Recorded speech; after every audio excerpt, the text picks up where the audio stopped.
Good evening and welcome to Goulburn High School in the southern tablelands of New South Wales and this Regional Leaders Debate. I'm Chris Ullman. We're being beamed live around the country on ABC News 24 and ricocheting across the nation on the ABC's regional radio network. We're often told about the opportunities that lie in the regions. We know the wealth in minerals and in agriculture. We understand the lifestyle and the fantastic environment.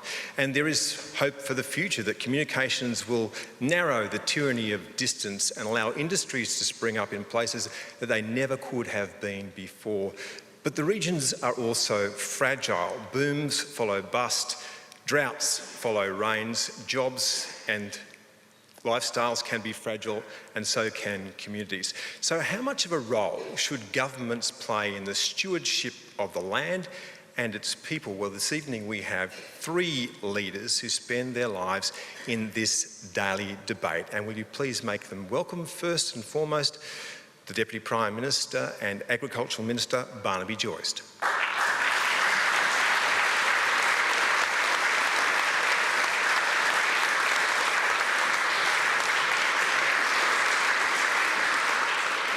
The Shadow Minister for Agriculture, Joel Fitzgibbon.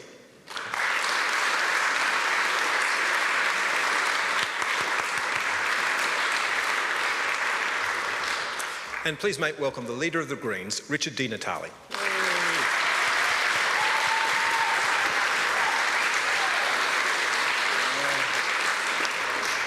Now, we'll be taking questions from the hall this evening, but also from across the nation on video, and we have some social media questions as well. And please join in online, join the conversation as it unfolds this evening. We will take your questions shortly, but let's go to the issue of the moment, and that's the dairy industry in Australia. We've seen protests across the country today. The government is offering a package of support to them. But before we gathered here this evening, the New South Wales Farmers Federation issued a challenge to all three of you, and that is to do something beyond band-aid solutions, to call out Coles for $1 milk. Barnaby Joyce. Well, thank you for that. Obviously, people know that today we announced our dairy crisis package. We have concessional loans which will go as low as 2.66% over 10 years on a variable rate. There's 5 years interest-free, 5 years interest only, and then P&I. We've got farm household allowance, which allows a payment of around about $1,000 a fortnight to mum and dad who's in crisis, so we can keep some dignity in their house. We've made sure that there's available to get rural financial counsellors into that area to assist with the paperwork. We've also made sure that we've left something tactile, so that we've put money towards the McAllister Irrigation District, because what that does is, with the state and the farmers, builds that irrigation infrastructure up so that they've got something after this crisis, because this crisis will pass through. It's caused by oversupply in Europe, and the issue about, well, some of the suggestions which I heard today, one was re-regulation of the industry. Now, I always try to be straight with people. We're not intending to do that. If we re-regulate the industry, you'll have Victoria, Queensland will love it because they'll just make sure that no milk goes into Queensland.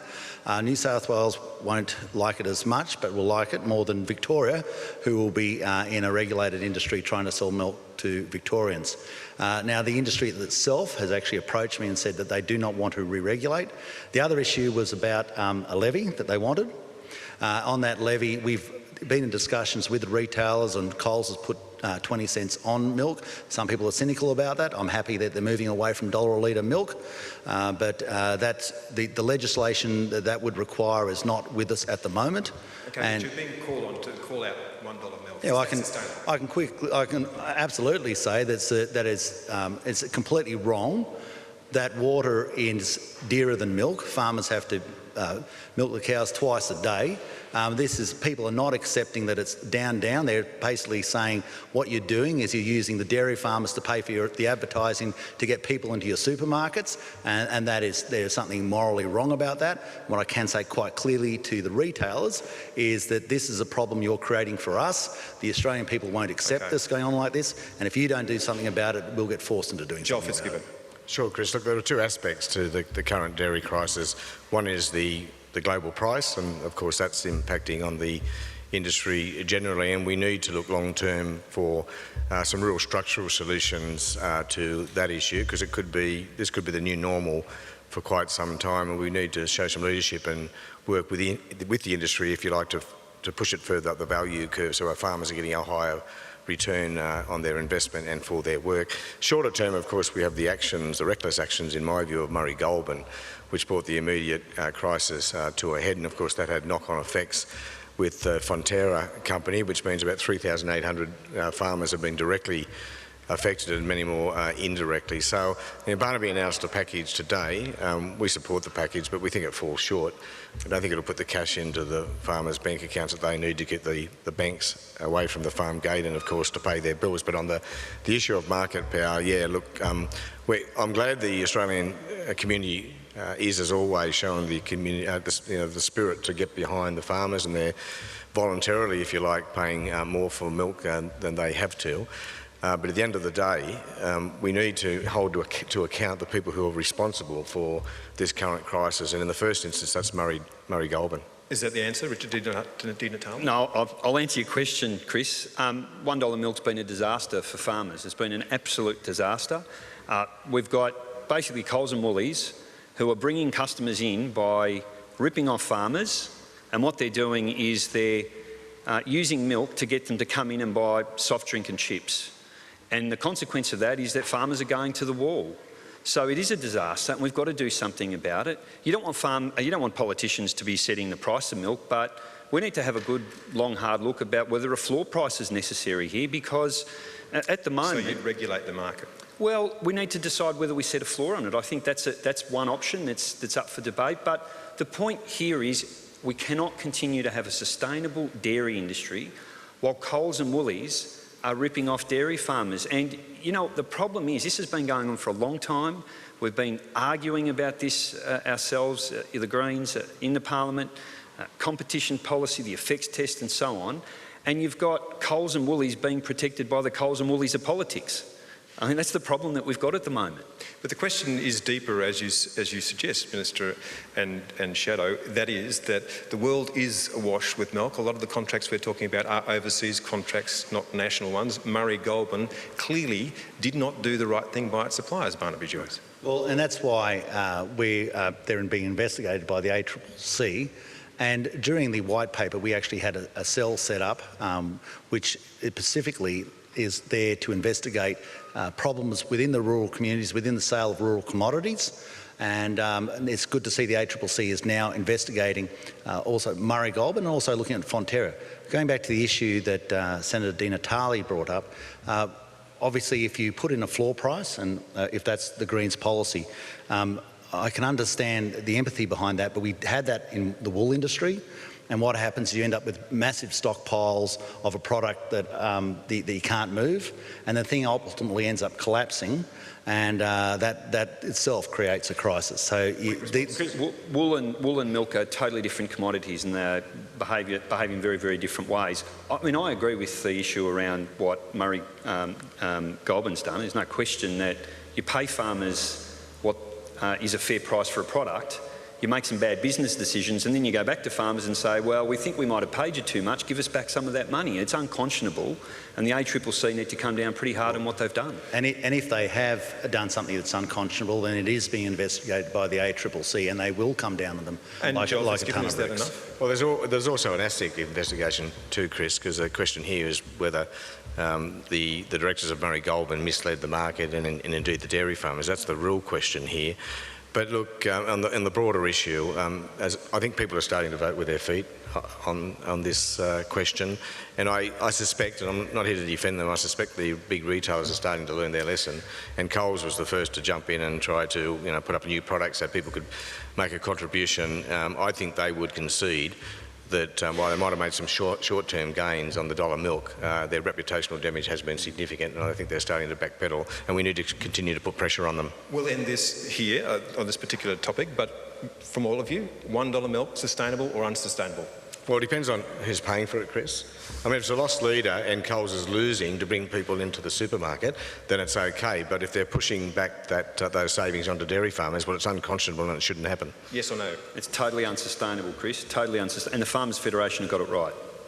Well, I don't believe $1 milk is sustainable, and the question really is, it's all right to have raving empathy, and we've got to do that, so it's unsustainable. We've got to work out how to move it on. Now, you talk about the effects test. We've actually fought for and got the effects test as approved as coalition policy, and we're moving it forward to try and deal with issues such as this. We have to move on to questions from the audience, and the first one is from Michaela Valier.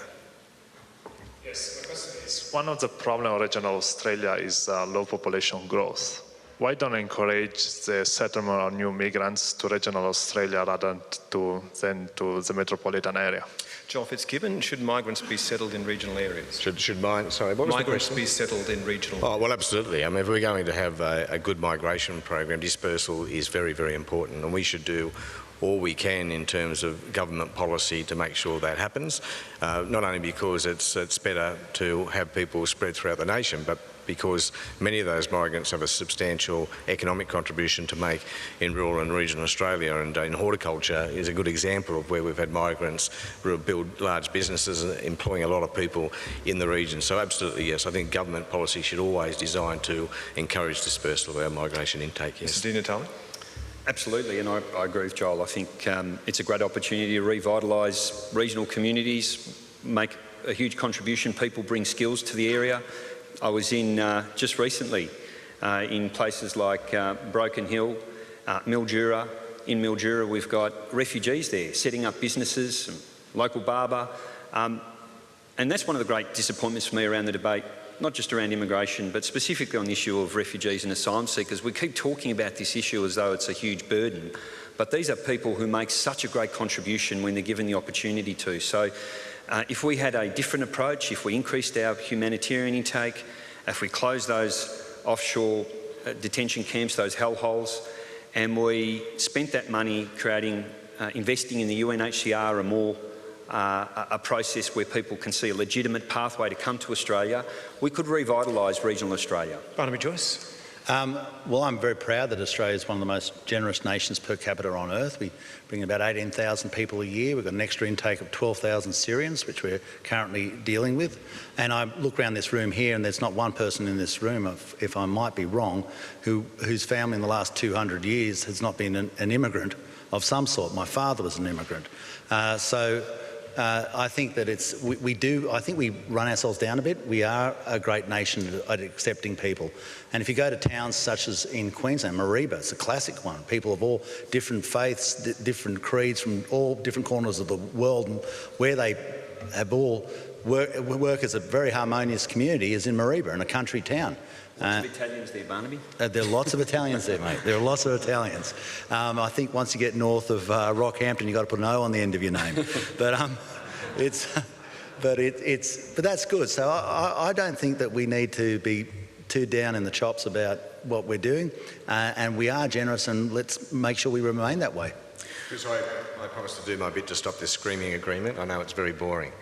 I'm sure we don't want to be agreeing too much. I'm sure we'll get there before the end of the evening. Actually, our next question comes from... the most boring hour of television in Australia's history. Well, gentlemen, that's down to you. We'll now move to Queensland, and a question from Tara Smythe. My name is Tara Smythe, and both my husband and I currently reside in Mackay. We were both born and raised in Moranbah, and further went on to reside there, invested in property there, worked in the community, and also have a business in the community. My question to you is, what will you be doing in the future to foolproof such a boom and bust market that we've seen, which has caused a lot of financial distress on a lot of people? Richard Di Natale, can you foolproof a boom and bust market? We can certainly do better than what we're doing. One of the issues, of course, in Queensland is the issue of coal mining, and we're seeing coal in structural decline. We're seeing coal markets collapse, and we're seeing thousands of workers lose their jobs, and we're seeing two parties who are not preparing Australia for the transition. We have a lot of talk about the new economy, but we just can't seem to say the words clean, renewable energy. And again, having travelled recently through regional Australia, the huge opportunities in solar farms, in wind energy, such amazing technology that creates manufacturing opportunities through the installation of those big projects, and of course everything that hangs off that. But to be able to do it, you've got to invest in infrastructure like renewable energy. You've got to invest in things like the NBN.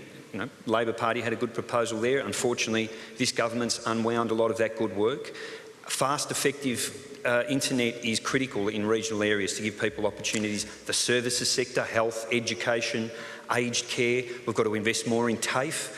We know that TAFE's a real pathway to get people the sort of skills that they need. Unfortunately, what we've got is a mentality that says she'll be right, and we're not investing in the infrastructure that will help us transition to the new economy that will future-proof Australian regional societies. Okay, now we're going to have a debate. First of all, 85% of the lights you see on here tonight are generated by coal-fired power. If we were to make a transition straight away, as is Green's policy, to 100% renewables, you've got to accept a much higher price for power. You just got to accept that, and that means that people who are doing it tough are going to be poorer, and we don't want that. But on the other side of it, it's not a binary argument that we are not moving towards renewables. In fact, in my seat in New England, we will be a net exporter of renewable power. We have just started a $400 million wind farm near Glen Innes. It started, even people might say I'm a sceptic, but we are certainly also pragmatic, and we are making sure that we make that move so that we can benefit from this industry into the future. But if you go to Central Queensland and tell them what your policy is, which is basically to phase out, you want to ban all new coal mines. That's your policy. That's the first thing you got right tonight. Ban all your coal mines, and you want to move to 100% renewables. No, you got that right. Well, we are going to move to 100% renewables. Well, that means it's 90% renewable by 2030. So the people at Moranbah are going to find themselves on the unemployment scrap heap, and as we try to get other projects ahead, such as the mine in Central Queensland near Alpha, the Adani mine, that will just never take off. The big problem we have in Central Queensland is jobs, jobs, jobs, and jobs. And we cannot offer them fluffy promises. We've got to offer them the reality, because the reality is the only thing that is going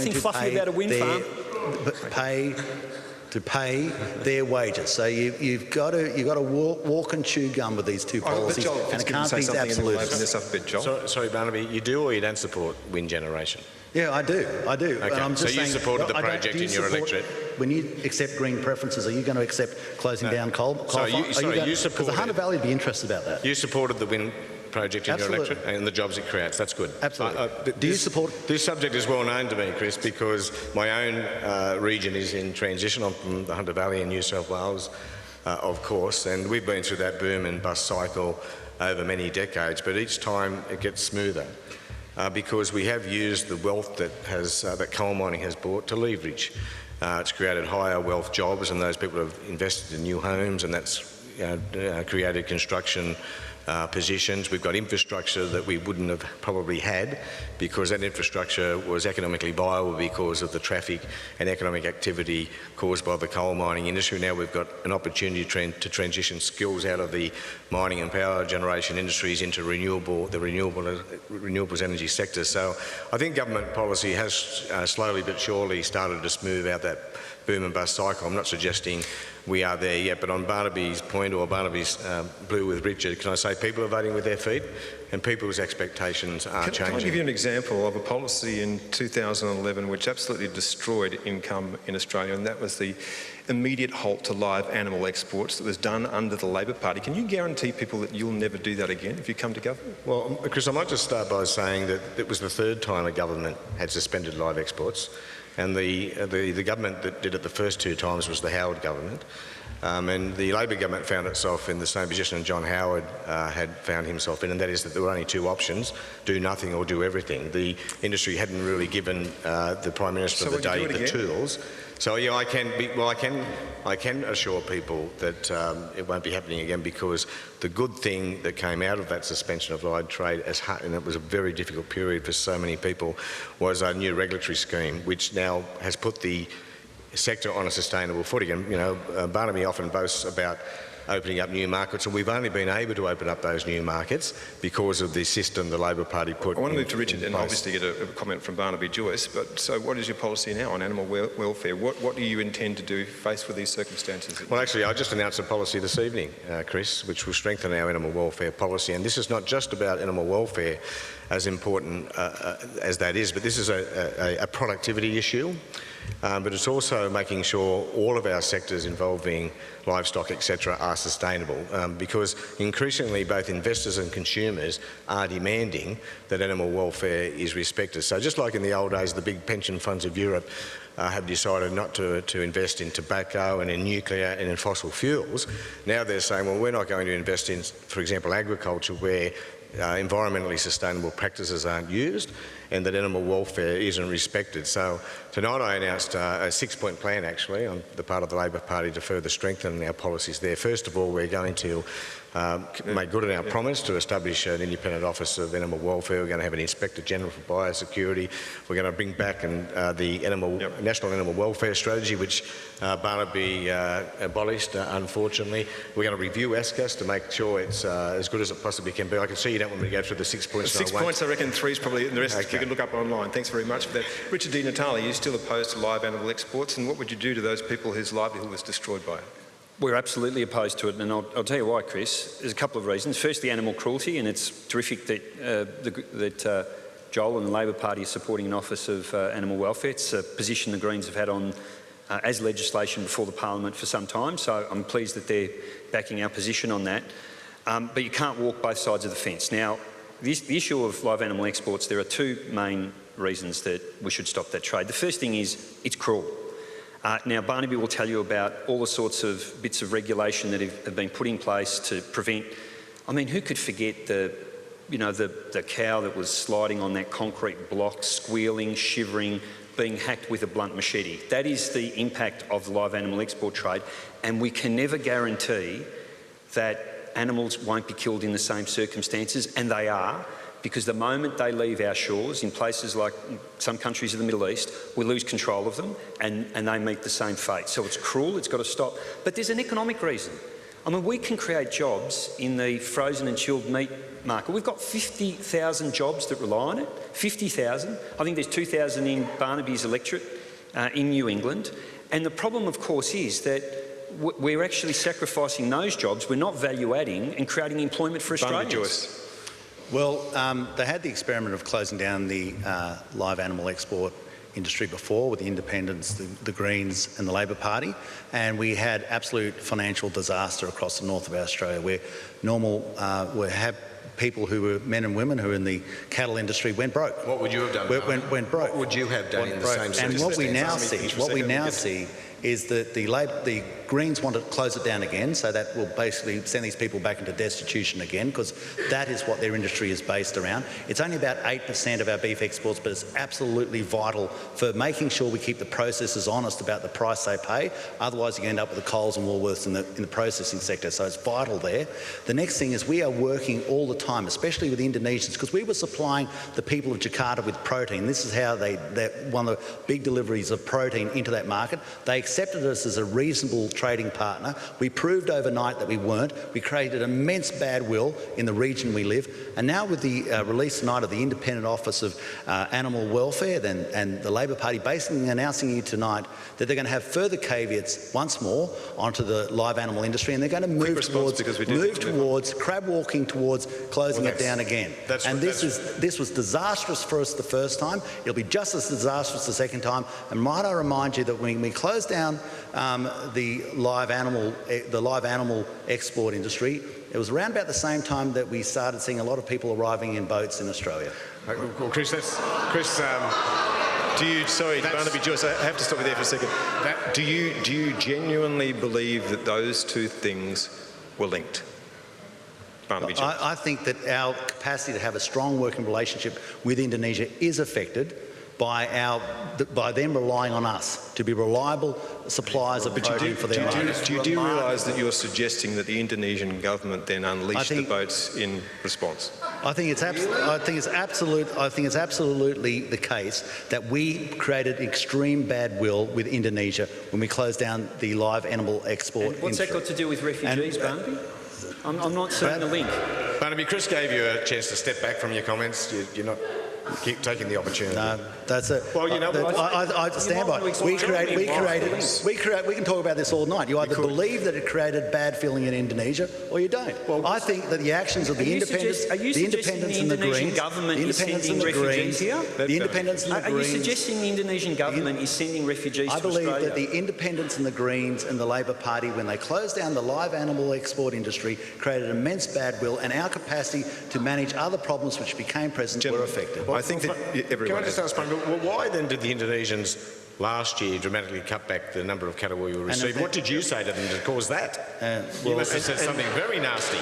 Yeah. Sorry. Well, obviously, we then went into close negotiations with Indonesia, and they expanded it again, didn't they? All right, gentlemen. That's how you fix problems. The right of reply on the animal welfare stuff. This is about the sustainability of the industry. This is about putting the tools in place to give people confidence that the industry, the sector is properly monitored. It's not about more red tape, not about more regulation, it's about sustainability. And that's what SCAS did when we established that auditing system during the pause of 2011. All right, well, time is marching on. We've got 35 minutes left, so let's see how many we can get through before the end of the evening, as fascinating as all that was. Let's go to a social media question from Sid McGovern from South Yander up in Western Australia. What are the party's current policies on foreign ownership of Australian farms, residents and supply chain links? I will start in the middle and move to either side. Barnaby, Joyce. Well, we obviously think that it's incredibly important that overwhelmingly the Australian asset is owned by the Australian family, whether it's in the streets or in the land. That was why when the Cubby Station decision went through, we fought and got a reduction in the Foreign Investment Review Board limit from 252 million down to 15, for agribusiness to 55. The Labor Party, Senator Penny Wong and Joel Fitzgibbon asked for it to be raised to 1,000 million, $1 billion, and obviously then they changed their policy again and took it back down to 50, so they're all over the shop. We believe that it's overwhelmingly the view of the Australian people that they want tighter controls and a tighter observation about who owns what in our nation, and that's why we're prepared, and we've shown we're prepared. Overwhelmingly we say the word yes, but we're also prepared to say the word no. And I think that is what the Australian people are asking of us, and we're delivering on that. And when people say, oh, that will collapse confidence in investment in rural land, absolutely ridiculous. We have still got people lined up all the way down the street, over the hills and far away, wanting to buy farmland in Australia. And we've got to make sure that what we do in our nation is show the Australian people the confidence that we have the capacity to properly regulate this, properly watch it, so that because if the Australian people lose confidence in our capacity to have proper controls over who owns what, then that's going to be no good for investment anywhere. Joel Fitzgibbon. Well, Barnaby, I heard on radio today, and one of the mayors included, that the community around Cubby Station now think that Cubby's, the Chinese and Japanese investment in Cubby has been wonderful for the regional economy, and they probably don't agree with you now that you fought that so hard at the time. But how you link what's happening in 2016 with what's happened in 2012 is beyond me. But you waffle all over the place on this stuff. Changing what's your position? Well, changing screening thresholds. Well, Angus Taylor, I think the member for Hume's in the room, he's written out. We desperately need foreign investment. What's your level that you want of it? But these screening thresholds are irrelevant, Barnaby. The Treasurer of the day, Chris, the Treasurer of the day certainly, but I think has the capacity to look at any foreign investment proposal, whether it's $1 or $100,000. What's your position? More foreign investment or more foreign ownership than either of the two gentlemen to your right? What we certainly won't do is send the mixed signals. Not what you won't do, what you will do. We'll make sure we send positive messages to foreign investors, sending positive messages to foreign investors to ensure that we get the investment in this country what does that actually mean? That we need. That's a riddle. What does it mean? I thought you went to a private school. What's that got to do with the private sector? You might understand what does that mean? That we are for foreign investment. What on earth, where I went to school with, what has that got to do with you answering a question on foreign investment? Gentlemen, could we let Mr Fitzgibbon finish? Okay. We'll break in there. Richard D. Natale, what's your position on foreign investment? I'm not sure if that was a slur against people who go to public schools, but I'll leave that alone. Perhaps you could deliver your question in Latin. Look, the issue of what Barnaby, I think, said half of the story. He's right. The change to the threshold for a review by the Foreign Investment Review Board was dropped from 250 million to 15 million. The Labor Party opposed it and the Greens supported it. We supported it because we thought it was good policy, because we do think that there is a national interest test that needs to be applied to huge tracts of land that are being purchased sometimes by overseas governments. We also did another thing as part of that. Hang on, overseas governments is $1, mate. Always has been and still is. And corporations. And the additional thing that we got was a legislation that would allow a register of foreign water licences. So water is such an enormous issue in this country, and we don't have an understanding about who owns it, how much, and so on. And so we got, for the first time, legislation passed. It was Greens legislation for a register of foreign-owned water licences. We think that's a very important step. And when you've been to the Lower Darling and stood on a dry riverbed with people who have, for the first time since records have been kept, not seen water flow down the reaches of the Lower Darling, you recognise just how critical it is. We do have to ensure we address the issue of water. Hang on.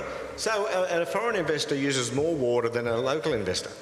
Is that what that means? No, what it means, you brought up Cubby Station. I've got to say, he matched our promise to have a foreign investment register, so people with a click of the mouse, I thought, could see exactly who was buying what where. But when he finally released it, he said it was going to be a secret. No one's allowed to find out what's in it. It actually, ladies and gentlemen, gets tabled on the 2nd of July, and then the Treasurer gets it. The framework. Richard.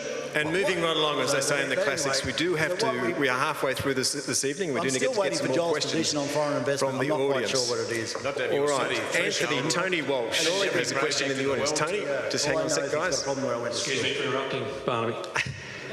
Gentlemen, why do telecommunications charge about $100 for a terabyte of internet data in the capital cities and regional cities like Tamworth and Geelong?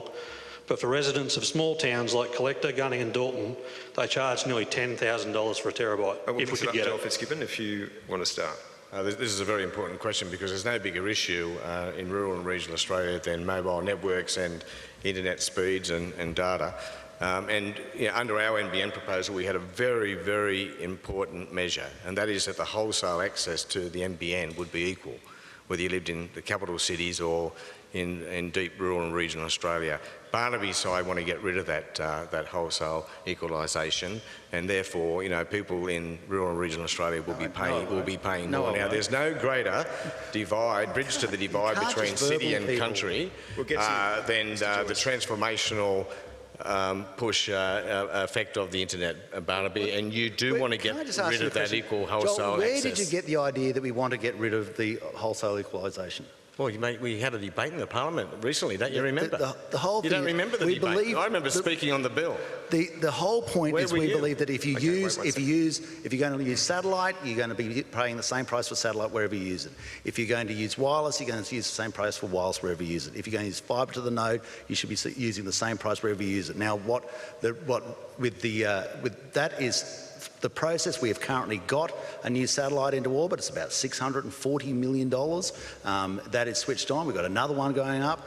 We're rolling, I think in this electorate here, we've got, I think, over 30 new mobile phone towers rolling out. We've got 499 in the mobile category, mobile phone towers. So you've got 30 new mobile phone towers in the region The Labor Party, of course, in the previous Labor Green Independent Alliance didn't roll out any new mobile phone towers from a government policy, none. They didn't believe in it. They didn't believe in regional people then.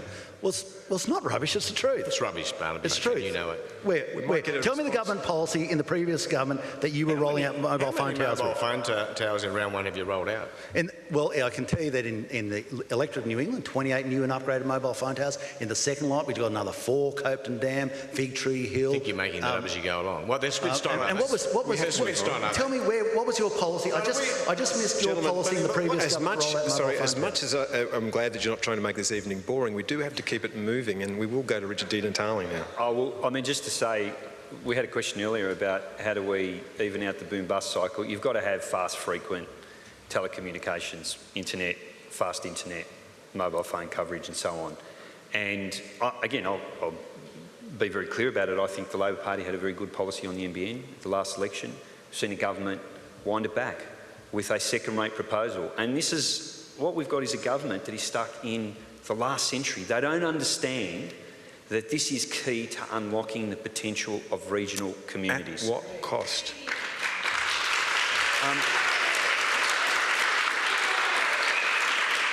The cost of not doing it is people leaving these communities. The cost of not doing it is farms not being able to operate their machinery now, because farming's become a 21st century enterprise. It relies on fast frequent telecommunications. The cost of not doing it is unemployment. We need to start recognising that we've got to invest in this sort of nation-building infrastructure.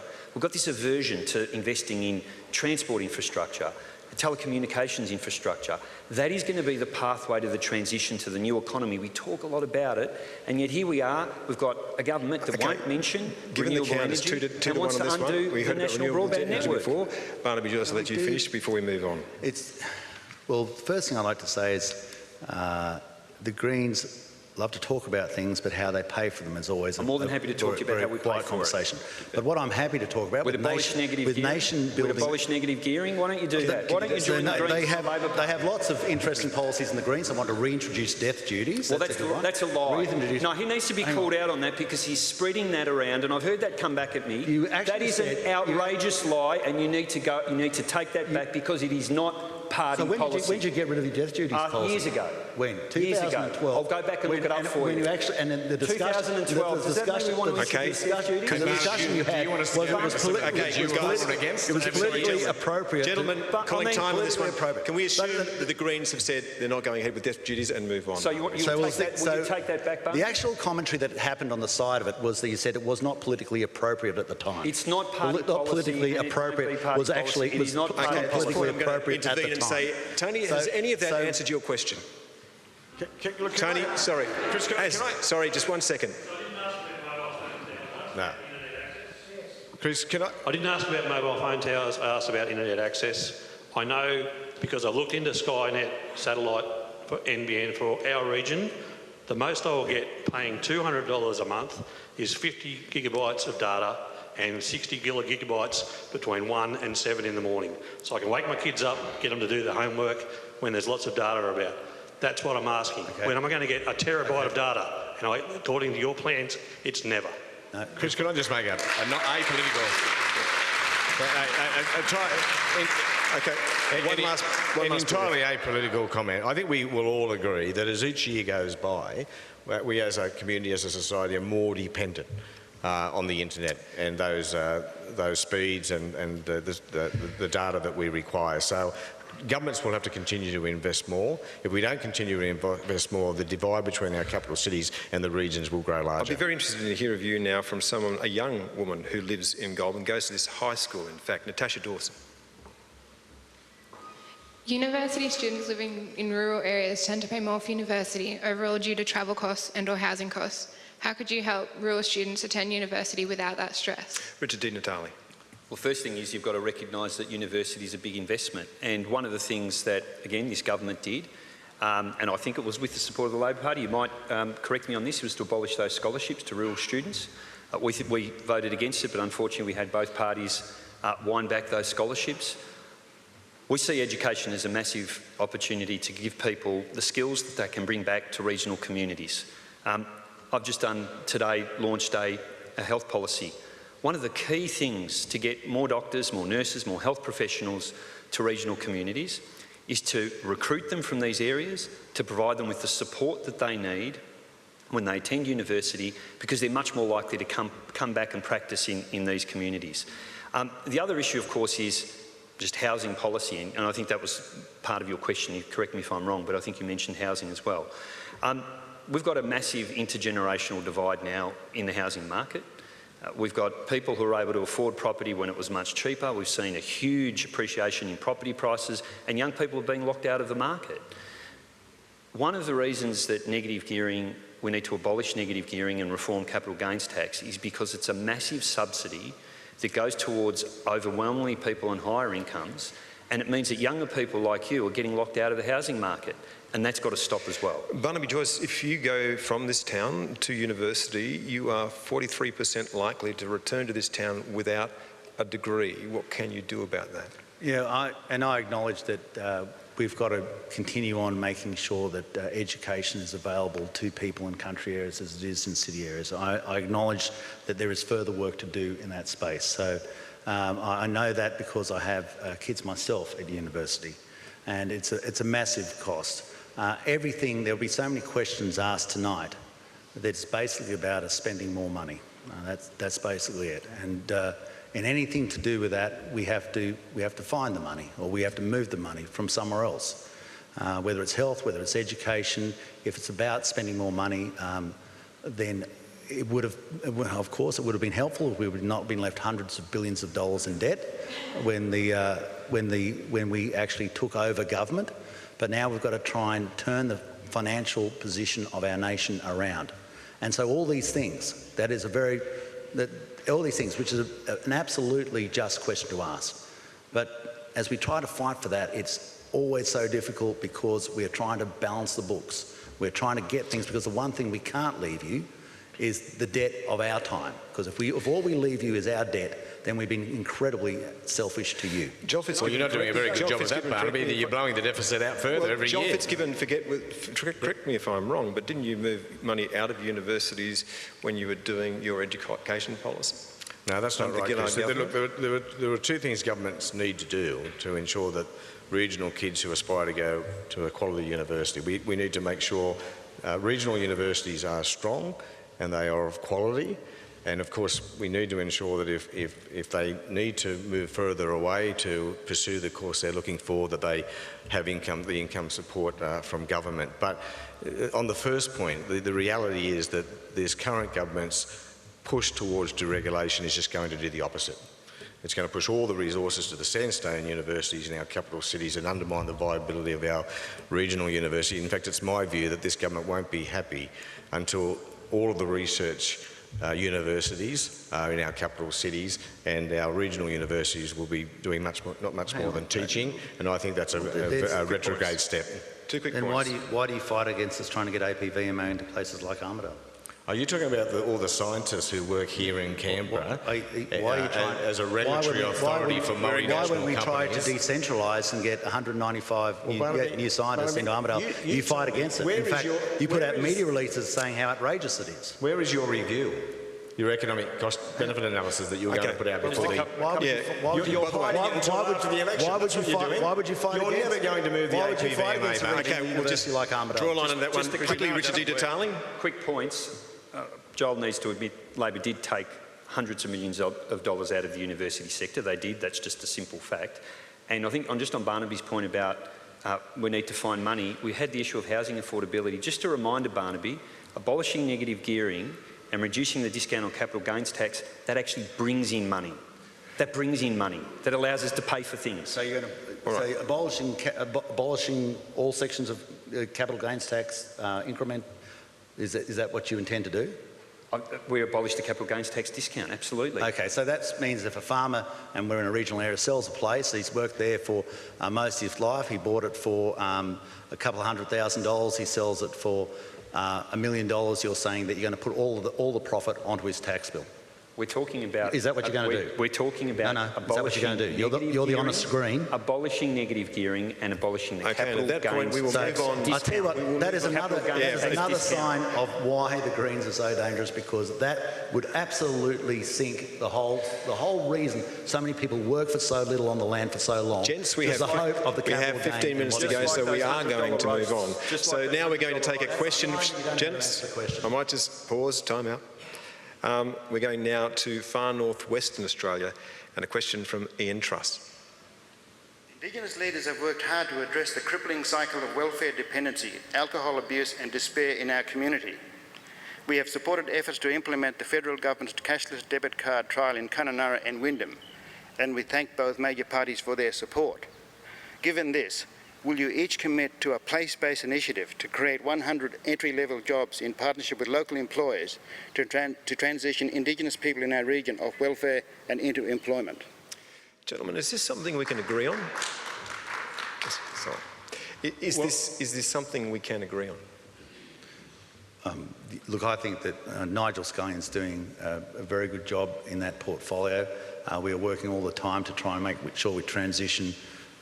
We have the Northern Rangers group that we're doing in the Department of Ag to bring people across across into jobs. We have to not just bring across the jobs, but bring them into meaningful jobs, sustainable jobs, long-term jobs.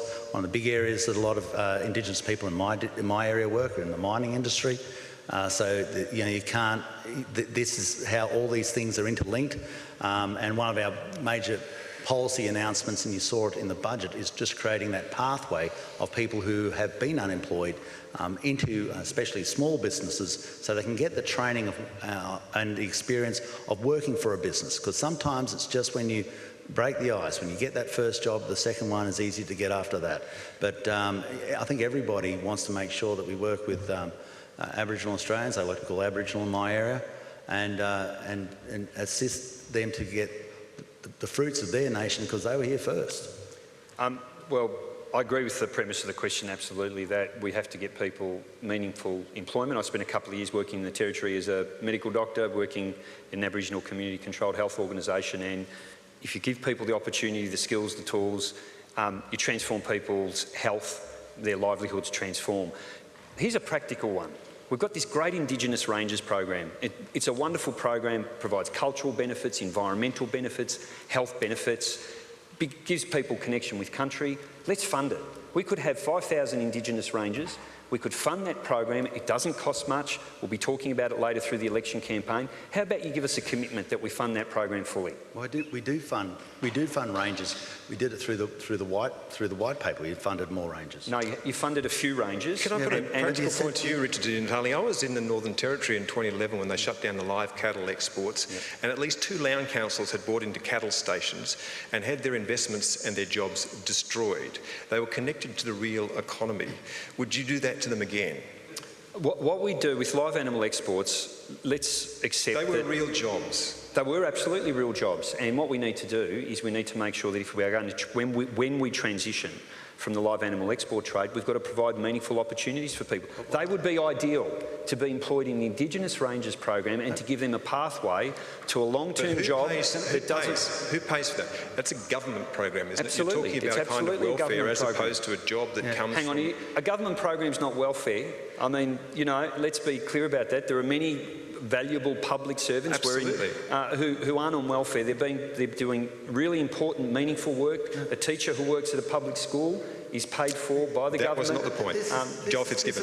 This is crazy stuff. So you're going to go up to Freddie Pascoe at Delta Downs with 60,000 head of cattle and say, Freddie, I've got an idea for you.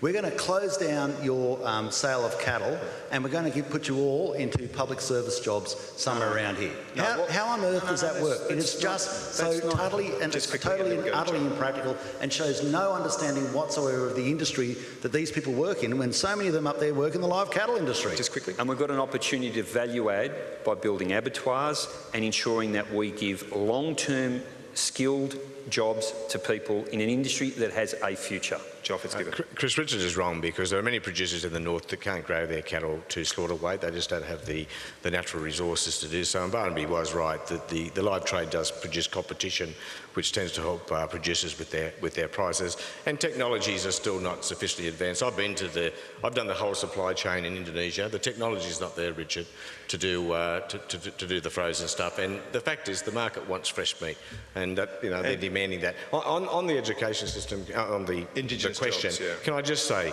the best first step to breaking that welfare dependency is to fully fund Gonski. To fully fund Gonski. Yep, sure. But the Indigenous challenges are often, of course, more complex, and we will best deal with these challenges working with local community self-determination. And if our questioner has a local idea, it's worth investigating. Our next question comes from the floor. It's from Anna McCormack. Oh, hello. My question is, what steps is your party taking to ensure that rural land, good rural land, is not ruined by the process of fracking to extract energy from coal seam gas? Barnaby, Joyce. Well, that's a very good question. Obviously, I know that you're referring to issues. We have a position on prime agricultural land that there shouldn't be fracking there. It shouldn't be used for industrial use where it interferes with an aquifer, destroys an aquifer. That also should not be allowed. We also believe that there should be a fair return. If you're not on prime agricultural land and you're not destroying an aquifer, that a fair return should go back to the community. It should be their roads, their hospitals that are fixed up, and a fair return should go back to the landholder. This is an issue that I've been dealing with all the way up in Queensland. If you're asking to give you a straight answer whether I believe in banning coal and gas, I don't. Because, for instance, in a place such as Gladstone, we'll have $40 or $50 billion worth of infrastructure there and many people's jobs tied up. But I do believe that this is not a binary argument of banning it or allowing it. There's places where it should be allowed, there's places where it shouldn't, and let's make sure that on prime agricultural land that not only coal seam gas, that coal mining is not allowed into these areas. I'm having to deal with one of the problems that was left by the previous state, and most of this legislation, mind you, is at the state level, so you'll find federal politicians are happy to talk about it because it's controlled by the state. But we've got, and people always bring it up, a couple of mines that basically one's outside my electorate, one's possibly in. We've been fighting it. It was an exploration licence that was granted by the Labor Party, and at that time we had independents that were in at state and federal level. Now, I don't want mining on primary agricultural land. I believe it's a high value asset and needs to be protected. Okay. But if you say ban mining everywhere or ban coal seam gas everywhere, no, I don't believe in that either, because that's just going to put a lot of people out of work. Joe Fitzgibbon. Well, when we were last in government, Chris, we decided we couldn't trust state governments, and I think we had good reason, and we took greater control over these issues. Barnaby and I are partly aligned. We don't want to give up valuable natural resources, particularly when we need those resources ourselves as we move from coal to gas. So it's a question of doing projects on merit. And there'll be some coal seam gas projects that can be done without harm to the environment and water tables, etc., and there will be those which can't be, and they should all be judged on their merit. But we strengthen the Commonwealth legislation, including the water trigger, and by doing so, I think we've put additional precautions in place. I'm quite comfortable with them. Well, bottom line is that we've got the opportunity to embrace new technologies in the renewable sector, or we can be stuck in the past with old fossil fuel polluting technology. Now, that's a choice we need to make as a society, and countries are forging ahead in the clean renewable energy economy. The Greens have campaigned long and hard to ensure that we have no more new coal seam gas wells and no more new coal mines. I was on the Liverpool Plains, only in Barnaby Joyce's electorate, only yesterday, talking to farmers about the Shenmue coal mine, which is threatening their livelihoods. One of the problems we've got is we've got this revolving door between the National Party and the mining industry. We've got people like Mark Vaile and John Anderson who are now out there spruiking for the coal and gas industry. We've got big donations flowing to them. We've got the same thing with the Labor Party. We've got people like Greg Combay and Martin Ferguson. You think that's a form of corruption? Well, I think that you have to ask questions when you have this revolving door between our politicians and the coal and gas lobby, and massive donations that flow back to the Labor Party and to the Liberal National Party from those fossil fuel interests. You have to ask yourself, whose interests are they representing? So can I ask you a question there? And the question is this, is how are you going to say to the people of Central Queensland, what job are you going to offer the people of Central Queensland if you believe in no new coal mines, and also you don't believe in the coal seam gas industry, so you shut that down? What are you going to say to the people of Gladstone? How are you actually going to make sure that we keep the people of Rockhampton with an economy? What is your views there? And when you talk about Shenmue and BHP, there is no mine. It hasn't been approved at Shenmue, nor has it been approved at BHP Karuna. There's only one mine there at Werris Creek. So I'm glad you've asked that question. What jobs? Let me just tell you a quick story. Provide the jobs from now, not a dream of a job, a real job. I was in Mildura a few days ago. Yep. What we saw there was an incredible solar farm that was half built. We had these big panels in the middle of a huge expanse where they were planning to build one of the biggest solar farms in the region, and it got mothballed. You've got this thing's covered in plastic. The reason it was mothballed is because the Labor Party joined with the Liberal National Party and slashed the renewable energy target. I guess the question for you, we had a reviewing, and we've got uncertainty. When you mothball the coal mines and you mothball large-scale agriculture and you mothball Hang on, what's large-scale agriculture, Chris? Well, are you in favour of large-scale agriculture, industrial agriculture? If it's efficient, if it's creating jobs, if it's, of course we are. And irrigation? Absolutely, and if irrigation is done sustainably, it has the potential to create jobs and investment. Do you want to know what jobs? I'll give you. We have Germany, which has created 400,000 jobs in the renewable energy sector, in large part because it had the policy settings in place. We could have, I mean, the great competitive advantage of Australia. Have the most expensive power in Europe. The great competitive advantage of Australia is we have sun, wind and space. They are our natural advantages. We could have the world's biggest solar farm in Toowoomba. We could have solar thermal in Port Augusta. So many great opportunities, and we're passing them by. Our economy, my turn, Barnaby. Joel Fitzgibbon. Look, our economy is in transition. We're slowly but surely moving away from coal through to gas, which will be very important, and increasingly to renewables. And the Labor has a very strong policy to promote renewables. So the transition is coming. We've just got to be a bit patient, Richard. But I remind people too that as we sit under the lights tonight, most of that power, by the way, Barnaby, is from my electorate, but as we sit under the lights tonight, there are 300 million people in India without lights and without heating and without any warmth. So, you know, we have valuable resources to export to bring them out of poverty. So, you know, if we can do it in an environmentally friendly way, and our coal is cleaner, so we're displacing dirty brown coal, so they're using clean coal rather than I'm sure Richard Di Natale's point so would be if you bring them out of poverty into a world that taken into no longer consideration. functions. Sorry, I was just saying, I'm sure that Richard Di Natale's point would be if you bring them out of poverty into a world that's not functioning because of climate change, they haven't won Well, much. I mean, Joel says we've got to be patient. We've got no time to wait. We are absolutely in a critical period where we are potentially going to lose great parts of the Great Barrier to destroy along the way. Well, there's no jobs. There's no jobs. There's no jobs on a dead planet. We've got support in putting everybody out of work. No, but this is the false choice. We are being presented with these two false choices. It's jobs or you take action. These two things are moving in the same direction. And what's happening is people are already losing their jobs because the coal price is tanking, thousands of people losing their jobs from the coal industry, and we're not creating the opportunities for them in the industries of the future, clean renewable energy. We shouldn't worry because Barnaby declared finally on the weekend that he believes the climate is changing. I read it in Fairfax, Barnaby. It was your epiphany. Your road to Damascus. Okay, stop. What was it? Well, that's it. You must have read that after. What's your tree clearing policy at the moment? I'll tell you what my federal policy is, that in future, if a Newman government comes along and unwinds tree clearing laws in Queensland, which are in breach of our international obligations, the federal government will unwind that legislation. It's a pretty good idea, I would have thought. So you'll be bringing in federal tree clearing police. There is an audience here as well, and one of them would like to ask a question, and that's Mark McCall. Thank you, Mark. Hi guys, welcome to Newtown. I just want to know how we can close the gap on regional areas so that people can get educated, have good housing, have good services without having to move away. Might start with the Deputy Prime Minister. Well, by the construction, first of all, making sure we get the substantial infrastructure that is the catalyst to that. That's why we've put $594 million towards the inland rail to try and build a corridor of commerce. We will build a corridor of commerce between Melbourne through to Brisbane. This will allow the ARTC to borrow up to $2 billion for the purchase of the corridor.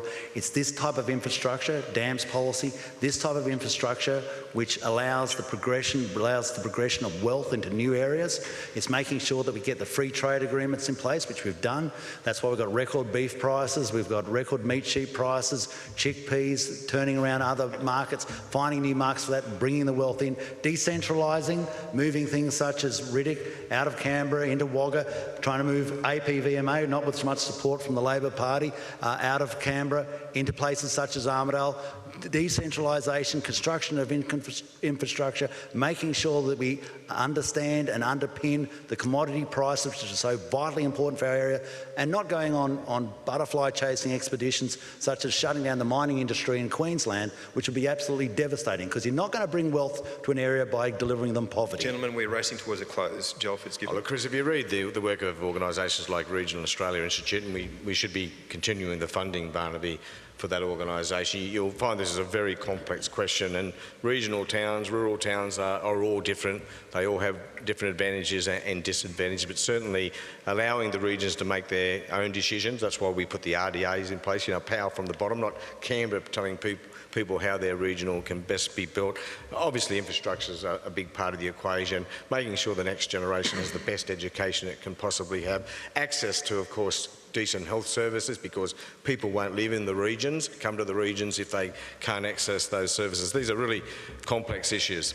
Richard Di Natale. Well, I think most of that territory has been covered, but just quickly, as you said, infrastructure, NBN, we've heard already tonight how critical that is. We need to make sure that we do provide affordable healthcare, and at the moment we've got a government that's freezing Medicare, effectively costs that will be passed on to people in regional areas, and people in regional areas are already paying huge upfront costs. Investing in the TAFE sector. TAFE is such a great opportunity for people to create jobs, get skills and enter the workforce. We've got to do all of those things, but that comes with a bit of imagination, a bit of creativity, having a little bit of courage and vision, and it's just lacking in politics at the moment. Okay, we have time for one last question. I might ask, since we are concluding, if you would allow each to finish the question that gets asked now by Bradley or Bryden. Hey guys, could each of you tell me why I should vote for your party? Richard Di Natale, we might start with you. Terrific. Well, we're a party that understands that we've got to tackle the urgent challenges in front of us, and the biggest challenge at the moment is dangerous global warming. And we've got a plan to do that. Investment in renewable energy, taking away those massive fossil fuel subsidies and ensuring that we have the jobs of the 21st century that come through the renewable energy transition, ensuring that we end those massive fossil fuel donations that go to big parties. We want to make sure that part of that transition to the new economy includes infrastructure like the National Broadband Network. We're very, very keen to see a different debate on the issue of innocent people seeking refuge and asylum in this country. What we're doing is unsustainable morally, financially, and there is a better way to handle what is a very, very difficult problem. We want to end inequality in Australia. We've got this growing gap between the rich and average Australians. You do it by ending those unfair tax breaks that we talked about. And in the end, if you do all of those things, what you do is you create jobs, you make Australia a more confident, a more caring, a more decent society. Barnaby, Joyce. Well, the National Party is solely based in regional Australia. I'm from Tamworth, Fiona Nash is from Young, John Williams from Inverell. We pride ourselves on basically making sure that all we concentrate on is regional people. Our policies are what you want our policies to be. You turn up at the meetings and you determine our policy agenda. But we know that people in regional Australia want to stand behind substantial infrastructure, better roads, roads recovery, inland rail, new dams, making sure more mobile phone towers are rolled out. They want us to fight for the delivery of better health services out to the areas, make sure that we're getting our fair share in regional areas.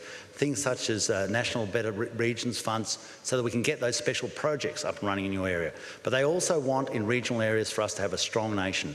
They don't want us to do it in just one selfish way and say it's just about us here. They want us to make sure that we do the very best for the people of Goulburn or for the people of Cowra or for the people of Tamworth, whilst also making sure that we have a very strong nation. They don't want us to go on butterfly chasing expeditions. They want us to make sure that we're very well grounded in the realities of the lives that of the people who we are serving, because in regional areas it's the fact that we are overwhelmingly looking after some of the more remotest and some of the poorer people, and we've always got to try and make sure that that we are doing everything to walk lockstep with them. Well, Chris, we have the plans in the Labor Party to assist the economy in that transition to a lower carbon economy. Of course, we share those commitments to telecommunications, which are so important in rural and regional Australia, but more particularly, this election is about priorities. Everyone understands that the budget is under stress because of the fall off in the mining investment boom. So people are saying, well, where do we make our savings? Where do we make our spends? And we're ensuring that we save from people who can afford to give up a bit, like people getting tax concessions at the really high end of the superannuation scale, negative gearing, capital gains are other examples, and redirecting that money where it's needed most for a modern economy in the future. That's into health, into schools, into our education system more generally, including the vocational education training system. That's what we will do, not give big tax cuts to the top. We'll find the savings from those who can afford it, and we'll take that money to build a strong economy. So for us it's health, education, jobs now and jobs for our children. People are really concerned about that, and we'll make sure that people in the workplace are treated fairly. Well, Joel Fitzgibbon, Barnaby, Joyce, Richard D. Natale, thank you very much for coming this evening.